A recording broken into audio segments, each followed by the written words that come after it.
Before we dive in, if you love uncovering history and survival secrets that can still help us today, make sure to subscribe to Legacy of Survival.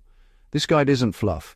It's about real strategies families used during wartime to protect themselves and stay alive when society's safety nets vanished.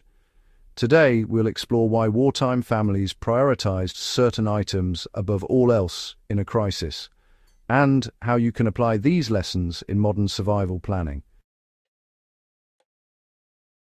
During wartime, uncertainty was absolute. Bombs fell without warning, supply lines were cut, and entire communities were displaced. In that chaos, families didn't have the luxury to think long-term. They had to decide quickly what could keep them alive for days, weeks, or months. The items they chose to hide first tell us more than just survival habits. They reveal a deep understanding of risk, value, and human psychology in extreme conditions. Families hid food first because hunger kills faster than bullets. Food was always at the top of the list, but not just any food. They focused on high-calorie, non-perishable items that could withstand neglect and spoilage. Think dried beans, rice, cured meats, or powdered milk. Families often buried these supplies in hidden compartments under floors, inside false walls, or even in sealed barrels in gardens. For modern applications, consider long-term storage methods like airtight containers with oxygen absorbers. Rotating supplies every year ensures you don't end up with spoiled staples. Even knowing how wartime families rationed food teaches valuable lessons. Meals weren't about luxury, they were about maintaining energy and morale in prolonged uncertainty. Water storage was treated as a top-tier survival skill. In every crisis, clean water was the difference between life and death. Wartime families didn't just store water, they made it part of their escape planning. Wells were concealed, barrels hidden in cellars, and containers moved daily to avoid detection. In urban settings, civilians learned to harvest rainwater or purify suspicious water with makeshift filters.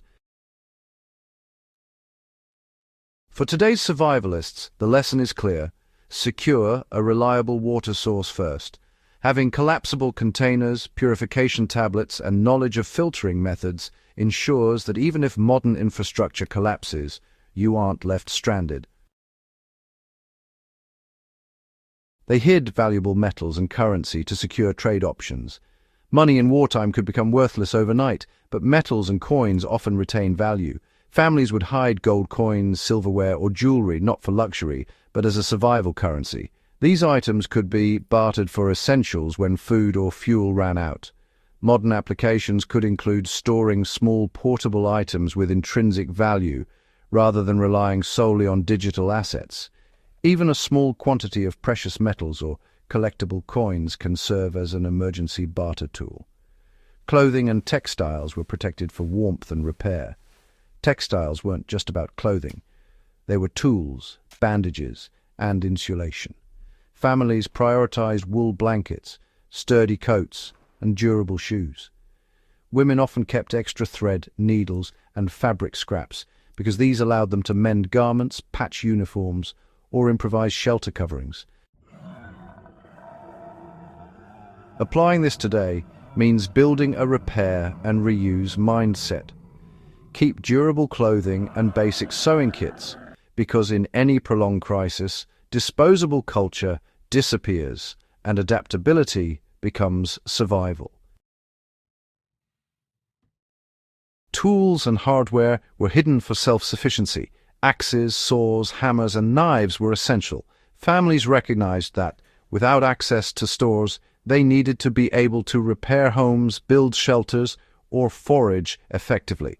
These tools were often hidden underground or inside sheds with false bottoms, ensuring they were accessible but not obvious to looters.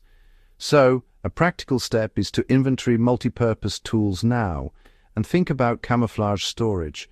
A high-quality knife can be used for cooking, protection, and building, just as wartime families relied on versatility. Medicines and first aid supplies were stockpiled to fight sickness. Disease was often deadlier than combat. Families hid antibiotics, painkillers, bandages, and herbal remedies. Some would even ration small quantities for critical illnesses, understanding that when healthcare was inaccessible, prevention and treatment depended entirely on what they had on hand. A modern takeaway is the importance of building a small, portable medical kit that covers basics: bandages, antiseptics, medications, and knowledge of treatment. Even simple items can prevent minor injuries from becoming fatal. Fire-starting materials were prioritized for cooking and warmth. Matches, lighters, flint, and tinder weren't luxuries. They were survival lifelines. Families hid them in waterproof containers because, well, a lost fire meant lost warmth and food. In snowy or wet conditions, keeping fire-starting materials dry was a life-or-death matter. Modern preparation can replicate this store multiple fire-starting methods in waterproof packaging. Even in urban survival scenarios, knowing how to generate heat quickly is invaluable. Seeds and small livestock items were hidden for long-term sustenance. Some families didn't just think about immediate survival, they prepared to restart agriculture. Vegetable seeds, chicken eggs, and even small livestock were hidden to maintain a food supply once the immediate danger passed. This foresight allowed families to rebuild when infrastructure collapsed. For today's enthusiasts, keeping heirloom seeds or, learning to cultivate a small garden really mirrors this strategy. Survival isn't just about holding on, it's about renewing life after crisis. Important documents were secured to preserve identity and rights. Finally, families hid passports, property deeds, identification, and letters. Beyond sentimental value, these items were essential to reclaiming lost property, proving citizenship, or even avoiding wrongful persecution. They often used metal boxes, buried envelopes, or hollowed-out household items.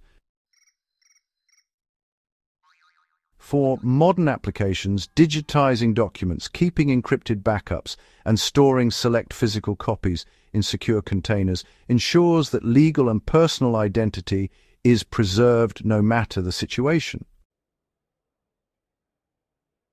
In conclusion, wartime families teach us that survival is about preparation, prioritization, and really understanding what truly matters in crisis. Food, water, medicine, tools, and knowledge weren't just conveniences, they were lifelines. Applying these lessons today strengthens personal resilience and historical awareness. If you found this guide valuable, subscribe to Legacy of Survival and share it with fellow history enthusiasts. The stories of those who survived extreme circumstances aren't just lessons.